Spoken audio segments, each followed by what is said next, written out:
bolak-balik ngirimi mic. Terus no? Sapa? Pakmu dhisik.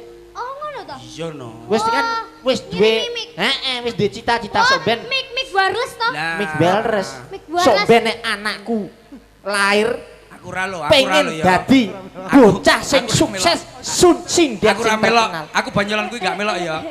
Bocah sik cilik lho kuwi. Mic Mik wireless tanpa kabel. tanpa kabel. Beh, mangkane kuwi aku nyanyi-nyanyi dhewe. Pinter. Kan kesepian Aku gak gak ada melok ya. warung ya. Isih mbok simpen apa ora mike saiki?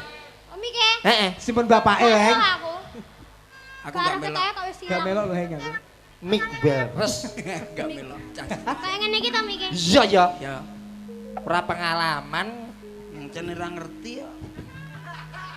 Alus manis